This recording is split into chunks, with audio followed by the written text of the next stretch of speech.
ورحمة الله وبركاته. بسم الله الرحمن الرحيم وبه نستعين والصلاة والسلام على سيد المرسلين محمد وعلى آله وصحبه أجمعين. أما بعد، أعوذ بالله من الشيطان الرجيم. بسم الله الرحمن الرحيم. وإن خفتم ألا تقسطوا في اليتامى فانكحوا ما طاب لكم من النساء مثنى وثلاث ورباع فإن خفتم ألا تعدلوا فواحدة أو ما ملكت أيمانكم ذلك أدنى ألا تعولوا. صدق الله العظيم وصدق رسوله النبي الكريم ونحن على ذلك لمن الشاهدين والشاكرين والحمد لله رب العالمين. معزز حاضرین، عورتوں کے اسلام میں جو حقوق ہیں اور جو رعایت دی گئی ہے اس کے تعلق سے گفتگو چل رہی ہے۔ مغربی تہذیب نے، مغربی افکار نے عورتوں کو آزادی نسواں کا نام دے کر اسلام پر بہت سے اعتراضات کیے، اور ہماری بہت سی اسلام کی خواتین بھی ان کے اعتراضات کو ایکسیپٹ کر کے اسلام کو اپنے لیے سخت مذہب سمجھتی ہیں، حالانکہ ایسا نہیں ہے۔ اسلام نے جو ان کو سہولیات دی ہیں، جو پریفرنس دیا ہے، وہ کسی اور مذہب میں نہیں ہے۔ بہت سے ان کے اعتراضات، سوالات اور ان کے جوابات ہمارے سامنے آئے۔ آج ہم اس خاص اعتراض کا جائزہ لیں گے جو یہ بات اٹھائی جاتی ہے کہ آخر اسلام نے مردوں کو 4 شادی کی اجازت کیوں دی، اور یہی اجازت عورتوں کو کیوں نہیں دی؟ یا ایسے ہی اعتراض ہے کہ اگر جنت میں مردوں کو 70 حوریں ملیں گی تو عورتوں کو کیا ملے گی؟ ظاہر ہے جب دونوں کے حقوق برابر ہیں، مرد اور عورت برابر ہے، مساوات کا دعویٰ ہے، تو دونوں کو برابر حق ملنا چاہیے۔ اگر ایک مرد کو 4 شادی کی اجازت ہے تو عورت کو کیوں نہیں؟ پھر جنت میں اگر مردوں کو حور ملے گی تو عورتوں کو کیا ملنا چاہیے؟ اسے بھی ملنا چاہیے انعام کے طور پر کچھ۔ یہ اعتراض، یہ سوال کیا جاتا ہے۔ اچھا، یہ سوال پیدا کہاں سے ہوا؟ وہ جو آیت میں نے تلاوت کی ہے، پہلے اس کا آپ پس منظر سمجھیے۔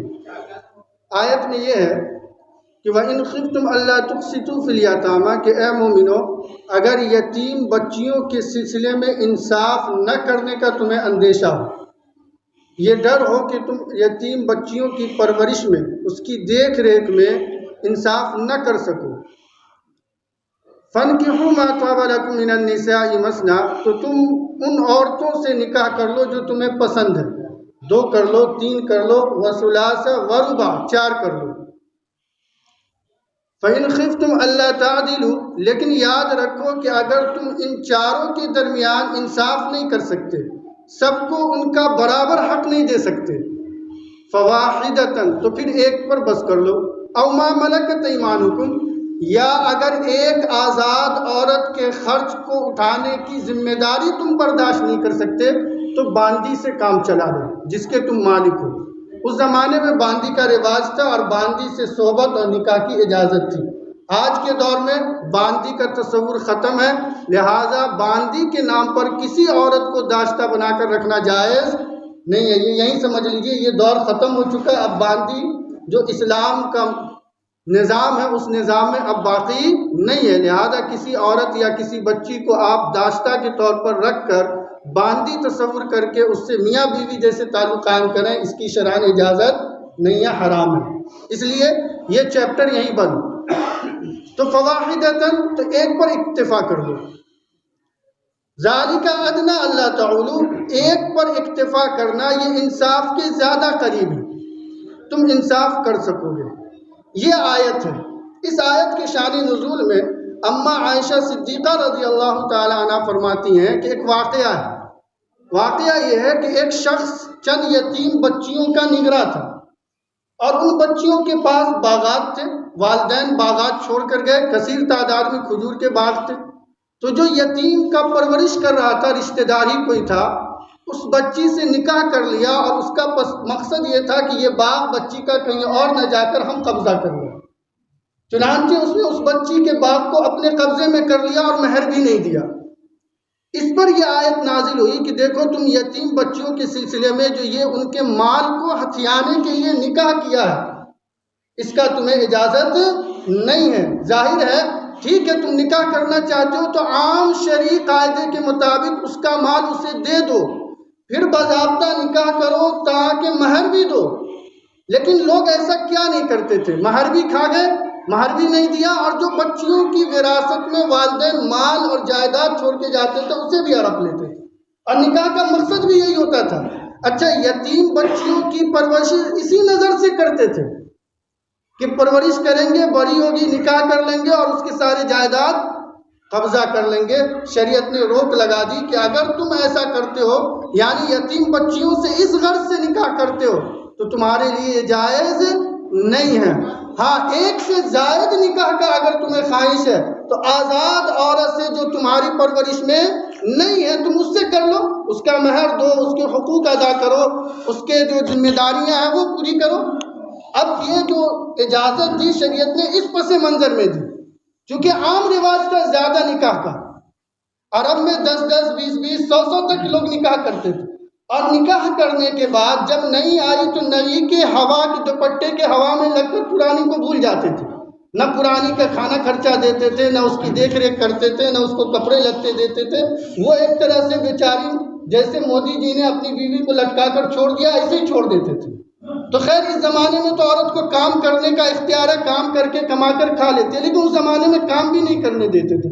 وہ بیچاری ایک دم بالکل نسیم منسیہ بھلا دیا جاتا تھا، نہ اس کو خرچہ، نہ اس کی ضرورت، نہ اس کے پوچھ رہے، کچھ نہیں کرتے تھے، نہیں آئی نہیں کو، اور یہ سلسلہ چلتا تھا 10 20 30 40 جس کو جتنا موڈ ہوا کر لیا۔ شریعت نے اس پہ بریک لگایا، عورت کو انصاف دلایا، حق دلایا۔ اچھا یہ عام اجازت ہر مذہب میں تھا ایک سے زائد نکاح کا، چاہے دین عیسوی ہو یا دین موسوی ہو یا اور دین ہو، اور ہندو مذہب ہو، بدھسٹ مذہب ہو، کوئی بھی مذہب آپ اٹھا کر دیکھ لیں، یہ 100 سال 200 سال پہلے اس کی کوئی چرچا نہیں تھی کہ ایک مرد ایک سے زائد شادی کیوں کرتا ہے، ہر مذہب والے کرتے تھے۔ اور یہ خود ہندو مذہب کے بڑے بڑے جو بت ہیں جن کی یہ پوجا کرتے ہیں، معبود ہیں، 100 اور ہزار ان کی بیویاں تھیں۔ اس لیے اسلام نے اس مزاج کو باقی رکھا، لیکن اس کثرت نکاح کے ساتھ جو عورتوں پر ظلم ہوتا تھا، اسلام نے وہ عورتوں پہ ظلم کے راستے کو بند کر دیا اور انہیں ان کا حق دلایا۔ ظاہر ہے پہلے تو یہ کہا کہ تم 4 ہی کرو، یہ جو 10 20 کر کے پچھلی کو بھول جاتے ہو یہ چھوڑو۔ دوسرے یتیم بچیوں کے مال پر قبضہ کرنے کی نکاح سے گھر سے نکاح کرتے ہو اسے بھی بند کرو، یہ بھی جائز نہیں۔ تیسرے یہ کہ 4 سے کرو صحیح ہے، لیکن وَإِنْ خِفْتُمْ أَلَّا تُقْسِطُوا تو فَوَاحِدَةً، اگر تم ان 4 میں بھی انصاف نہیں کر سکتے تو صرف 1 کرو۔ اب ذرا اس پس منظر میں ذرا سوچئے اسلام نے عورتوں پہ ظلم کیا یا ان کو تحفظ فراہم کیا؟ ظاہر ہے جو اسلام نے انہیں سیکورٹی دی، جو تحفظ دیا، جو ان کے حقوق دیا، ان کو مقام دلایا، کسی اور مذہب میں کوئی تصور نہیں ہے۔ اس لیے اس حوالے سے اسلام پر اعتراض کرنا یہ اسلام دشمنی میں تو ہو سکتا ہے، لیکن کوئی بھی انصاف پسند صحیح معنی میں اسلام کے ان حقوق دیے گئے حقوق کا صحیح تجزیہ کرے تو اسلام پر جان دینے کے لیے تیار ہو جائے گا کہ اس نے کیسے عورتوں کے حقوق کا تحفظ کیا۔ ایک عورت جس کو کچھ حیثیت نہیں تھا اس کو یہاں لا کر کھڑا کر دیا کہ نہیں تم اس سے صرف مال کی طلب میں نکاح کر کے چھوڑ دو، ایسا نہیں کر سکتے۔ لہذا یہ کہنا کہ اسلام نے عورتوں پہ ظلم کیا ہے کسی طرح سے 4 شادی کی اجازت دے کر مردوں کو اسلام نے عورتوں پہ ظلم کیا ہے، اس کی گنجائش نہیں ہے، بلکہ اسلام نے اسے تو تحفظ فراہم کیا۔ یہ بات ہوئی۔ اب سوال یہ ہے کہ اگر ایک مرد 4 نکاح کرتا ہے تو شریعت نے تو اجازت دی، تو کیا اس میں عورت کے حقوق کی حد تلفی ہے؟ جی نہیں۔ دیکھیے 4 شادی کرنا کس کا حق ہے؟ مرد کا حق ہے یا عورت کا؟ مرد کا حق۔ اب اس مرد کو یہ کہا جائے کہ نہیں تم 1 ہی کرو گے، 4 نہیں کر سکتے، تو کس کا حق دبایا گیا، مرد کا یا عورت کا؟ مرد کا حق دبایا گیا نا۔ لیکن شوشہ کیا چھوڑا جاتا ہے کہ اگر ایک مرد نے 1 سے زائد نکاح کی تو کس کے حق کی لاپرواہی کی؟ عورت کے حق کی۔ بھائی 3 شادی کرنا، 4 کرنا، 2 کرنا، 1 کرنا مرد کا حق تھا۔ اب اس مرد کو 1 شادی پر روکنا یہ مرد کے حق کے ساتھ ناانصافی ہے یا عورت کے حق کے ساتھ ناانصافی ہے؟ یہ مرد کے حق کے ساتھ ناانصافی ہے، عورت کے حق کے ساتھ ناانصافی نہیں ہے۔ لیکن مغربی پروپیگنڈا اتنا مضبوط ہوتا ہے کہ ہم جیسے صاحب فہم بھی اپنی عقل کو ان کے سامنے گروی رکھ کے کہہ دیتے نہیں آپ ہی صحیح کہہ رہے ہیں۔ یہ ہماری بھی کم فہمی ہے۔ یہ مرد کے حق کی حق تلفی ہے کہ اسے 1 شادی پر مجبور کیا جائے، 2 3 4 نہ کیا جائے، اور عورت کے بارے میں یہ کہا جائے کہ عورت کا حق ہے، یہ غلط ہے۔ اب سوال یہ ہے کہ ایک عورت کو 4 شادی کی اجازت نہ دے کر مرد کو کیوں ہے؟ دیکھیے مرد کو 4 شادی کی اجازت کی بہت ساری حکمتیں ہیں، اور یہ حکمتیں وہ ہیں جو ہمارے مشاہدے میں، ہمارے تجربے میں ہم رات و دن اپنی آنکھوں سے دیکھتے محسوس کرتے ہیں۔ پہلی حکمت دیکھیے، بعض عورتیں ایسی ہوتی ہیں جو بچے کی ولادت کے لائق نہیں ہوتی، شادی ہو گئے 10 سال 20 سال گزر گئے اور بچے کی ولادت نہیں ہوئی، بعض ہوتی ہے، اور ڈاکٹر بھی یہ کہہ دیتے ہیں کہ اس سے بچے نہیں ہوں گے، اور ہر میاں بیوی کی خواہش ہوتی ہے کہ بچے ہو اور اس کا نسل چلے، اور اسلام میں نکاح کا مقصد بھی یہی ہے۔ یاد رکھیے اسلام میں نکاح کا مقصد موج مستی نہیں ہے، تلذذ نہیں ہے، عیش پرستی نہیں ہے۔ اللہ کے نبی علیہ السلام نے منع فرمایا، آپ نے فرمایا کہ نکاح کرو اس نیت سے کہ پاک دامنی حاصل ہو، نگاہ پاک ہو، شرمگاہ پاک ہو، اور نسل بڑھے اور کثرت نسل ہو، تاکہ کل قیامت کے دن میں تم پر فخر کروں گا امت کی کثرت کو دیکھ کر۔ تو نکاح کا مقصد موج مستی نہیں ہے، توالد و تناسل ہے، سلسلہ نسب کا باقی رہنا ہے۔ اور ظاہر ہے جب ایک بیوی کو آپ نکاح کر کے لایا اور وہ باج ہو گئی تو اب توالد و تناسل کا سلسلہ چلے گا یا بند؟ اب ایسی صورت میں جبکہ مرد کو بھی شدید خواہش ہے، عورت کو بھی شدید خواہش ہے اولاد کی، اور مرد کو دوسرے نکاح کی اجازت نہ ہو، تو اس مرد کو بیوی سے محبت باقی رہے گی یا نفرت ہو جائے گی؟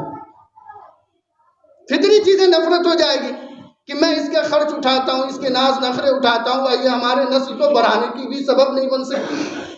نتیجتاً اس پر بجائے انصاف کرنے کے ظلم ہوگا۔ شریعت نے کہا دوسری بیوی لے آؤ، اس سے بچے ہو جائیں گے، تو پھر اس کی نفرت دل میں نہیں رہے گی، تم یہ سمجھو گے کہ اللہ کا فیصلہ ہے۔ اچھا آج کیا ہوتا ہے، لوگ گود لے لیتے ہیں، لیکن یاد رکھیے گود لے لینا مسئلے کا حل نہیں ہے، آپ کی نسل تو نہیں بڑھے گی نا۔ اچھا پھر گود لینے میں ہمارے پاس اس مسئلے کا بھی لحاظ نہیں ہے کہ ہم کسی بچی کو جب گود لیتے ہیں یا کسی لڑکے کو، وہ محرم ہے یا غیر محرم؟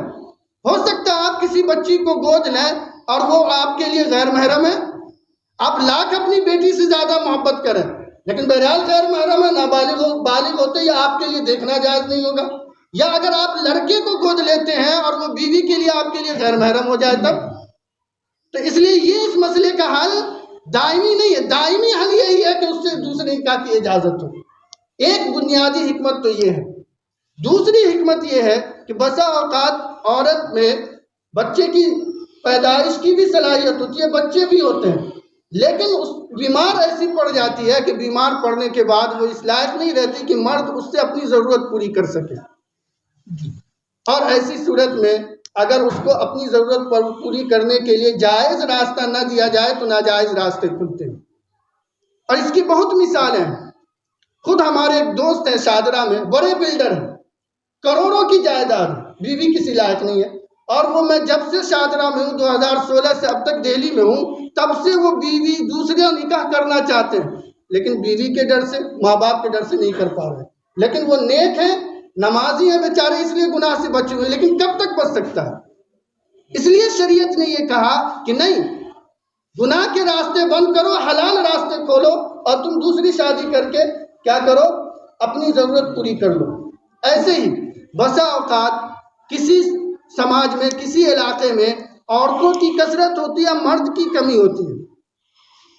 اب جو کثیر عورتیں ہوں گی اور مرد کم ہوں گے تو بقیہ عورتوں کا کہاں بنے گا؟ ظاہر ہے اگر ان عورتوں کو، مرد کو دوسرے نکاح کی اجازت نہ دی جائے تو وہ عورتیں کیا کریں گی؟